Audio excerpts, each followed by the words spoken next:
Good evening. Welcome to the New York State Fair State Police Exhibit. Oh, nice warm welcome here. Thank you. My name is Trooper Claus. I'm a 19-year trooper. I am also part of the New York State Police Mounted Unit. Today with me, we're going to have a pair of horses up here. They're on their way in now.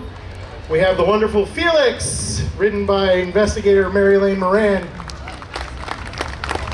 Felix is a 14-year-old Dutch harness horse. Right behind Felix is Dunluce. Dunluce is a 16-year-old Percheron draft horse. Today is Dunluce's first time in the arena. So if he's a little timid, just give him a break. So in 1917, the New York State Police was founded to patrol the rural areas of New York State. We started our patrolling after a short academy right just east of here in a town called Manlius. 232 troopers graduated that academy, and they came to the New York State Fair was their first assignment. After the New York State Fair, they departed from the New York State Fair and began patrolling the rural areas of New York State on horseback. As you notice, we were wearing gray uniforms. They were known as the Gray Riders. That name sticks to today. After the 232 troopers departed and they began policing in rural New York, the horses were actually used for patrol until 1948 when they were replaced completely by cars.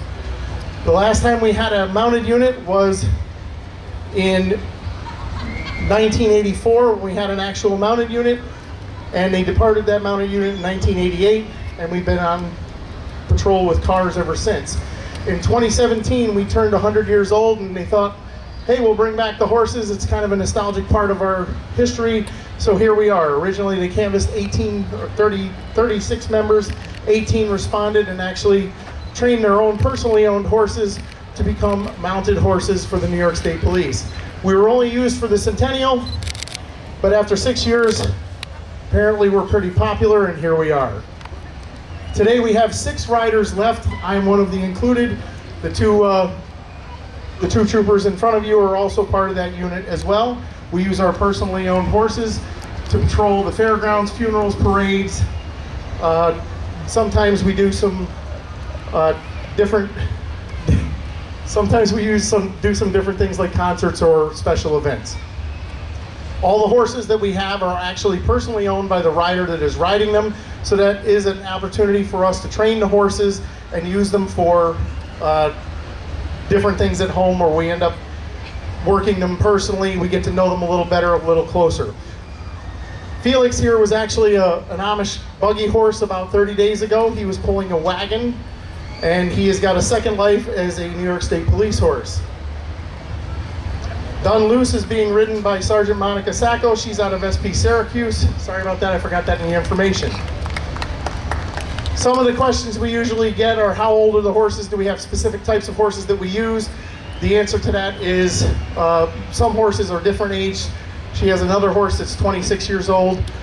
Mary has another horse that's 10. I have another one that's 23.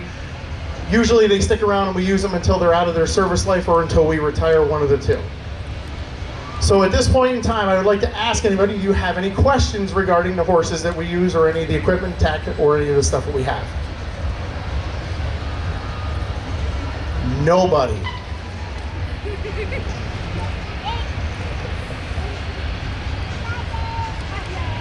Yes, so the question was, what do we do for funerals? So for funerals, we kind of show up, or sometimes we're backdrop. It all really depends on what the family or the members of immediate family would want for that particular funeral. Sometimes we've been known to escort the hearse. We've been known to just be in the background as like an honor guard, something along that lines. Yes?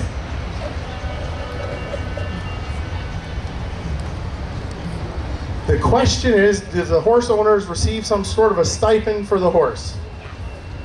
No. Yeah, I agree 100%. But we all have horses anyway, so either I'm standing out on State Fair Boulevard directing traffic, or I bring my horse to the fair, and I get to talk to you. It is, yeah.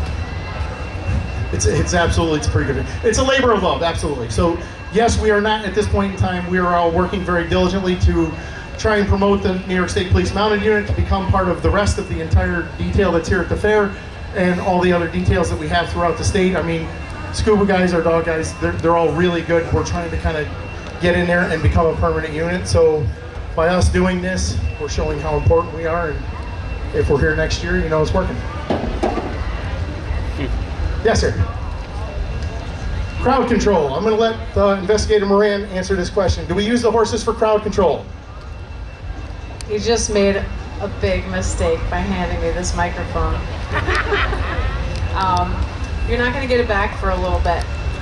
So no, we do not perform crowd control. We don't do enforcement. We don't go on routine patrol. What we do is community outreach, and we do ceremonial functions. So community outreach is attending the fair, attending every large-scale community event in the community. So baseball games, school events, family fun days, 4th of July festivals, anti-bullying events, opportunities to discuss leadership and empowerment with youth. We'll do Girl Scouts, Boy Scouts, and work in underserved communities, and make sure that we are attending the National Night Out and Touch a Truck events and things like that. So we will also attend parades and Memorial Day ceremonies and the funerals like we spoke about. Because they're our own horses, we don't use them in crowd control because we all have a state health insurance plan, but the horses don't. So until they do, it's a little bit riskier for them being personally owned. At the point that we have a fully funded full-time unit, then at that point we would be able to use them for crowd control, but not at this time. One of the similarities between the two horses are they were actually, their background in life came from working with the Amish. So Dunluce actually pulled a plow. He's a big, strong guy. And then this guy, Felix, pulled a buggy. And so if anyone could think of, I'm gonna turn the microphone back over to Trooper Cuss, but I want everyone to raise their hands and think about the different things that may have set these horses up for success for a future career as a police horse by giving them good experiences or opportunities to experience different things that would set them up for having this actually be kind of an easy fit for them in a second career. Are you asking them a question? So the question was, what did these horses do in a previous life that might prepare them to be a police horse? Anyone? Rode past cars. They rode past cars. You are a winner. Anything else? Anyone? Oh, go ahead. Were around them, so they're used to people. People are everywhere, but yes, they were around people. Okay, go ahead. Horses given the right to the canine units are. So the question is, are the horses given the right as a police officer or a mounted police officer, same as like if you came up here and punched this horse in the head, would you get arrested for assaulting an officer? Yes. Well, we haven't actually run into that problem yet.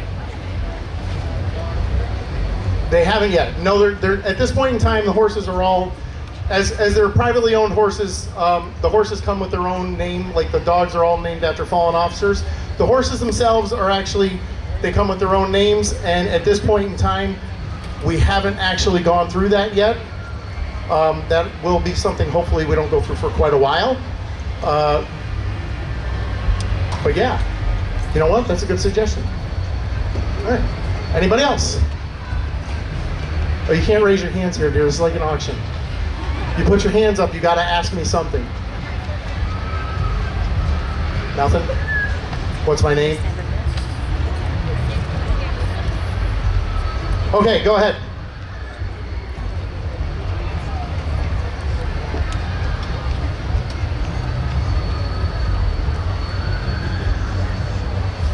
The question was, do we do anything with schools? Reluctantly, I'm going to give this microphone back to Investigator Moran. and she is going to tell you all about it. Here we go. Why, yes, we do. So what we've done with schools are we are in communication with the schools to be able to know when they have events that would be suitable to bring a horse to, preferably outside events in the warmer weather. So most of our schedule goes from March. St. Patrick's Day is when we start most of our events, and it kind of wraps up around October with the Touch a Truck and the Trunk or Treat events, and then we have a Christmas, event or so, and then it kind of gets a little too cold and snowy and to be driving around. But when school is in, there was one investigator that's devoted most of her time to just going to schools in underserved communities, which I would go to with her to give them an opportunity to learn about what we do and kind of learn about the message of, in particular, the both of us had horses that were rescued from going to slaughter. And so the messages that we would talk to the kids about were kind of, it doesn't matter where you come from, it doesn't determine what you can make of yourself, and the whole rooting for the underdog theme, and basically about making safe choices and about building trust and the anti-bullying message, because the anti-bullying message is essentially being a good friend, right? Building trust, being someone that stands on their word and is kind and is always thinking of others, and that's how you build the trust with a rescued horse. So we start talking about the story about how we built the trust with the animal that had very little trust in people and had been thrown away like trash, and then how standing in front of you, you would think that they're just so proud and beautiful and perfect and strong and brave, but they had to have somebody that believed in them to get them there. And so the both of us were pretty passionate about sharing that message with the kids. So we've done a lot of those things. I go to Newburgh, which is in my kind of patrol area. I go there often. It's a place that there's a lot of drugs and guns and youth violence. And so I spend a lot of time there, and I go to every youth activity that I can there. And I go to a lot of anti-bullying events because I like to, again, all of my police horses are rescued from going to slaughter. So I have that kind of message and believing in the value of a life. And then really, if you believe in them, they can believe in themselves, and that's exactly how we should treat each other. And so I like to kind of tie the message from the horse's journey into the learning for the kids. So we do spend a considerable amount of time at schools, hopefully more. I could basically do it all day, but we are part-time. So we both have full-time positions in the state police, and then the mounted unit is part-time. So in general, our detail does about 100 events a year. So, we would love to be able to do it full time, but we do have responsibilities with our current positions as well. So we try to keep the balance and do as much as we can. So if at the point that we go full time, I would basically be out of school every single day. Just give it up. Give it up. Okay, do we have any other questions over here in the orange? Yes.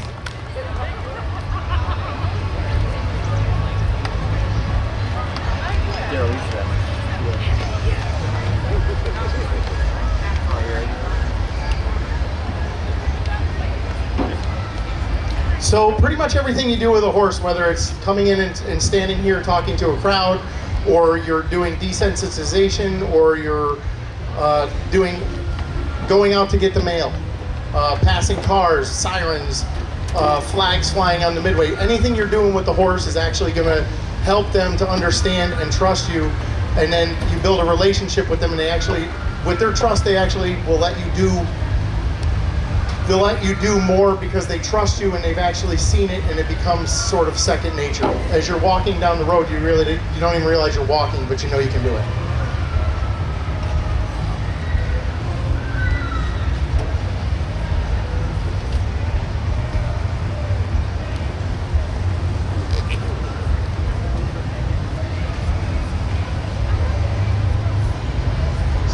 Has she ever actually been in that position?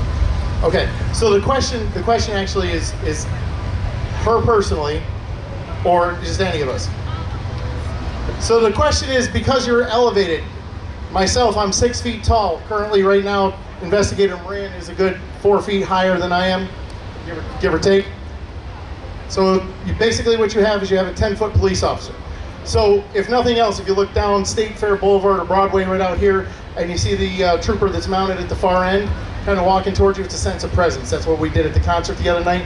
There were hundreds of troopers in the actual crowd doing their job, but because we are so much higher, one, we're seen, and two, we can see better. You can see stuff further away, you can see stuff down into the grass when we're looking for people. All the horses are actually, we work with them quite a bit doing desensitization, but some of the stuff we actually do is working with the horses, trying to teach them. The horse is naturally pretty good at searching for people, so they kind of pay attention to them. Everything on the planet wants to eat them, so they're very aware of their surroundings. So that's the other part of the trust that we actually build into them. Okay, anybody else? Got another hand over here.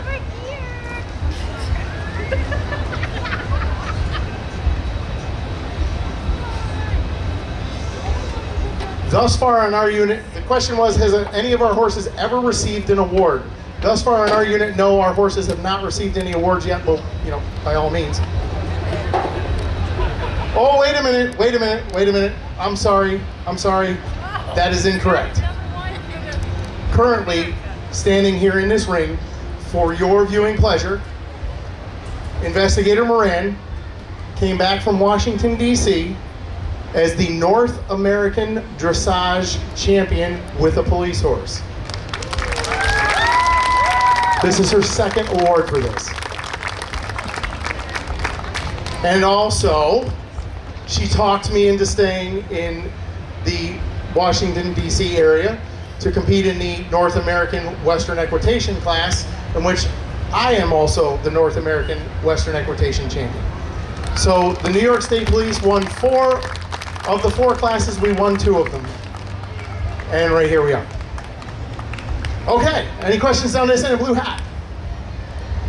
Can the 3 of you describe your history about equines? Absolutely. Okay, I'll go first because it's a little bit quicker.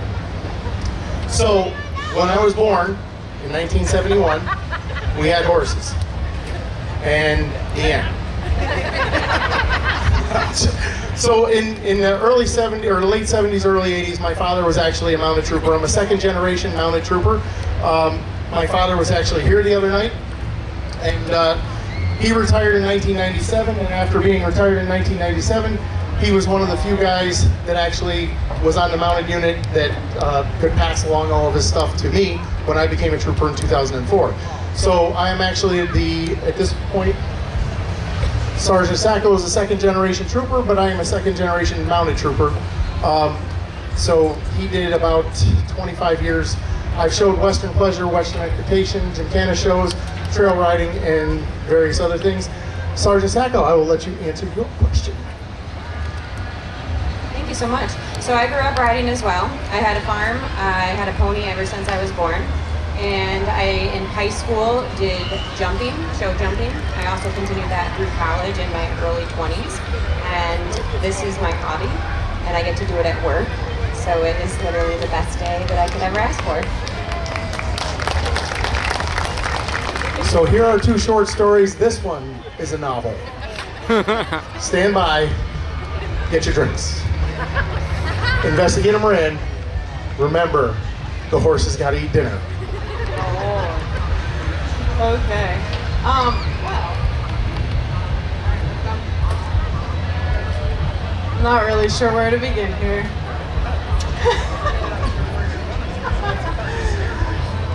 Well, I was like your typical horse crazy child, and I actually, the only way that I could access horses as a kid was to be a sidewalker at a therapeutic riding center. It was the only way that I could afford to do it.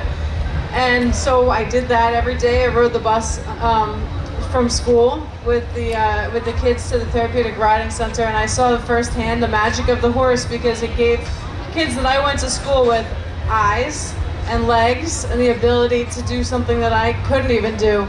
And so I think starting from that realm and seeing the therapeutic side of it ended up shaping where I ended up with it all. So from there, I did prove that there was something I was really committed to, and I I started riding and competing, and then got my own horse, and went to college, and then ended up becoming a professional horse trainer and competed all over the country, and had a big string of competition horses I would take all over the place, and a lot of customers and whatnot. I managed a big show facility, and I was doing everything from hunter jumpers to dressage to western riding, and along the way I realized the power of the horse was much more than just what we could gain from them in a competitive aspect. It was what they could teach us in leadership, self-awareness, our ability to work with each other in groups, and also the ability to really improve our own selves through being with them, because they're the ultimate biofeedback machine. They greet you with whatever you greet them with, and they're reflective of that. And so just in the horse teaching me how to be a better person and manage my emotions better, and be gentler and kinder and devoted to their journey, always thinking about the best thing for them and learning true commitment. I decided to get into equine-assisted therapy, equine-assisted psychotherapy with a trauma focus, and then equine experiential education. So using or partnering with the horses in teaching people how to be their best selves, and then also help others who've experienced trauma work through that with the help of the horse. So I started a program called Kilpenza Cavalry, which was training, rehabilitating and training rescued horses, all rescued from either neglect or going to slaughter, to train them to be police horses. And then I expanded that into superhero rescue horses, which is training horses for police work, and service, which would be therapy. But they've all been basically rescued or in situations where they were at risk, so like auction situations, etc. So that's kind of where I'm at right now. I do still compete, but my rescue projects have kind of taken over my life, and so yeah, I think I'm gonna wrap it up with that, but I could keep going on. It's my whole life. I have 13 horses personally. Yeah. So if I'm not at work, I am taking care of them or riding, and I'll end with that. Okay, who asked that question? Okay, did you get the answer I hope you were looking for? Okay, so we're gonna ask you guys a question. This is a trivia question, it comes with a prize. The lady in the blue.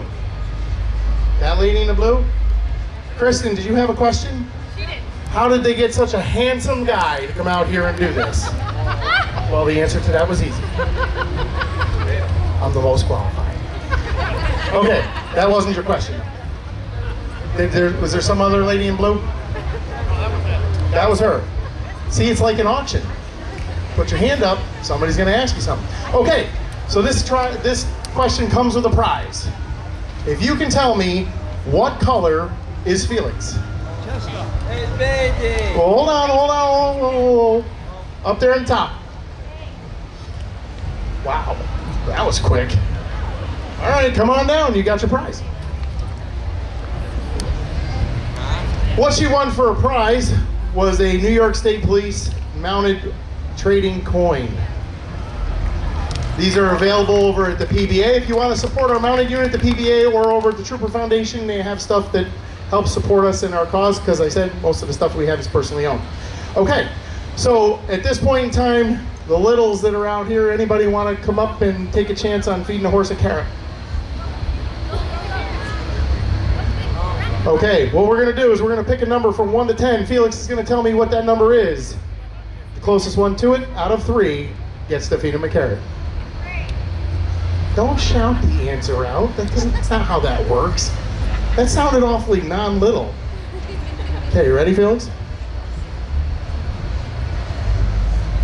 Okay, got it. Okay, do I have any pickers? Anyone? Really? Well, come on down. Are you related to this lady up here? Come on down, you can feed Felix a carrot. Trooper Countryman is going to give you a try. Okay, done loose. How ready are you? Are you ready to go with this? He looks pretty intent. What do we got for a number? Sure. All right, we'll see if we can do this. For everybody over here, it's little. Okay. Okay. Come on down. Again, right off the top.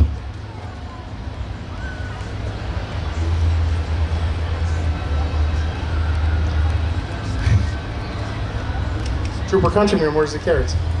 Oh, here you go. Trooper Countryman is going to help you feed the carrot. Be careful, he's got a big mouth. Okay, buddy. Come on in here. This is food related. You ought to be good at this. Oh, the disappearing carrot act. You ready? Here it goes. 1, 2, 3. That's it. Luna did better than that. Okay, the other part of the stuff we do is we actually train our horses and we work them with stuff coming out of nowhere. Yes, sir. Oh, yes. 2. He's eating, carrots. Trooper Countryman, you have another carrot. Would Felix eat another carrot? Do you want to come down and feed him a carrot? Come on down. I'll help you out. I'll go back.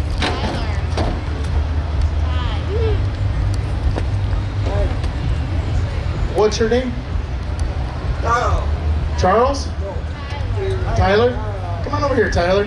Okay, so what you want to do is you hold your hand out flat, just like this, okay? Flat, flat, flat. And as Felix goes to take it out of your hand, just kind of push up a little bit. And there it is, the disappearing carrot. Good job. So, of the little guys in the audience, would anybody like to come up and help us train a police horse? Okay, come on up here. What I'm going to do is I'm going to go through and explain what we're doing.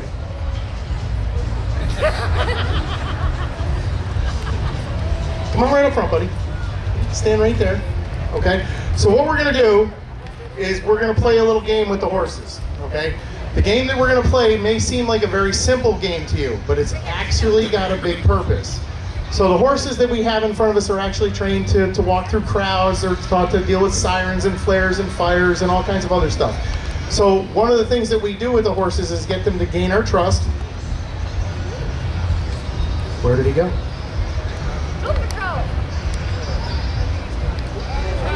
Where's Slothy? Oh, got it. Slothy's climbing a ladder.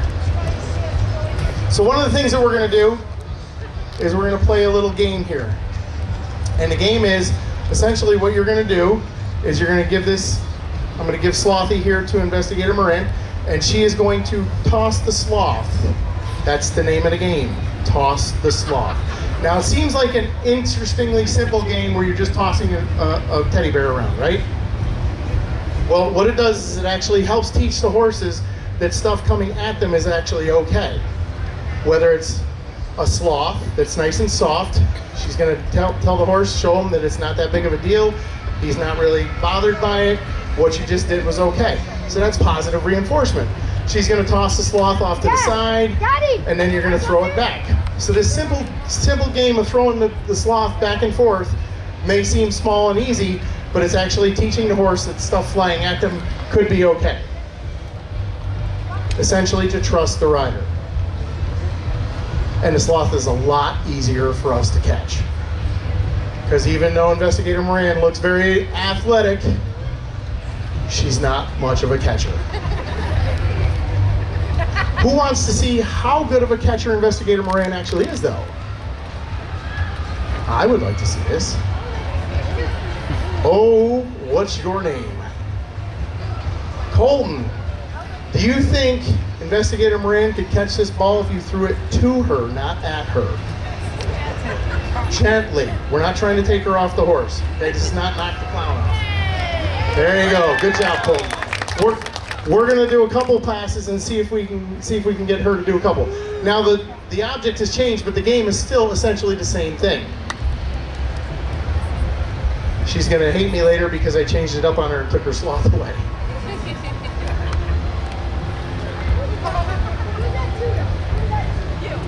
Well, you gotta jump on that and get it.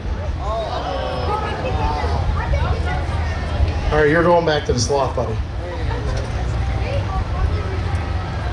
Can you do the sloth? You want to do one more with sloth? Yeah. You sure? One more. All right, this is like a 3-striker rule and you're out. One more. Okay, here you go. You're going to the sloth. Now, throwing the sloth back and forth, it does seem, again, like a simple game. But as you can tell, horses have got to have a lot of trust for the rider that's on them and what they're putting them through. And Felix actually trusts Investigator Moran very well to be able to throw this back and forth. Okay, at this point in time, you want to do a couple pictures? Does anybody in this crowd want to come up and take a picture with either Felix or Dunluce? Of course. Okay, do you have somebody with a click clip or are you going to do this by yourself? You got your selfie camera? So what we're going to do is we're going to wrap this up with you can come up and you can stand next to either Dunluce or you can stand next to Felix and come on up here and somebody can take your picture. I'm gonna come up there too. Stay on the other side, okay? Yeah, I'm gonna come up. Yeah. Thank you so much. Bye. You want a picture? Yeah. Sure. Let me bring him up, okay? He's just checking everything out right now. This is his first day up here. So he's a little nervous. Sure, let's do this.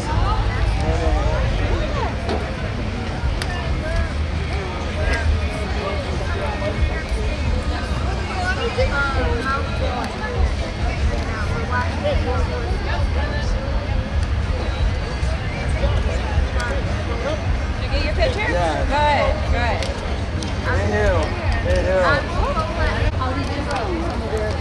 Yeah, so Dunluce, he was listed online.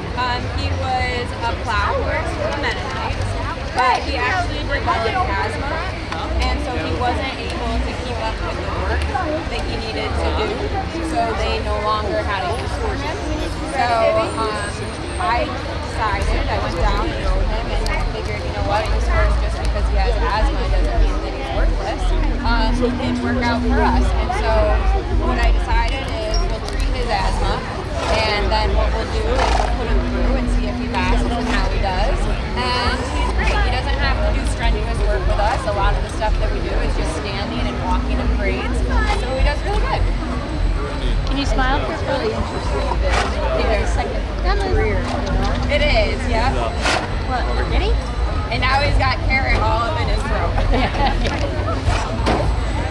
Just want to cough it out. Yeah. So, any stipend for the?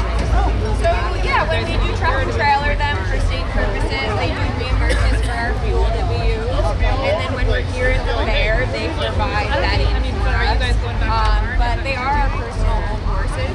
So as far as a stipend goes, it wouldn't really make sense because I can use him for any purpose, not just state purposes. But yeah, when we are using them for details, we do get that. Are you forced to carry insurance? Yeah, so we do have an insurance policy on all of them. We don't have to, but I do just because it is my personal horse and I got through it. Anything I don't want to go to court over anything. Yeah.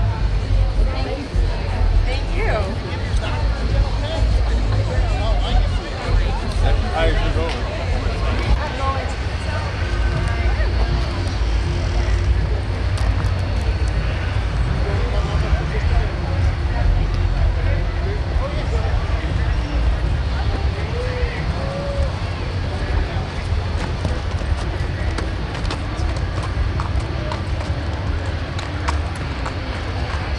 No gifts.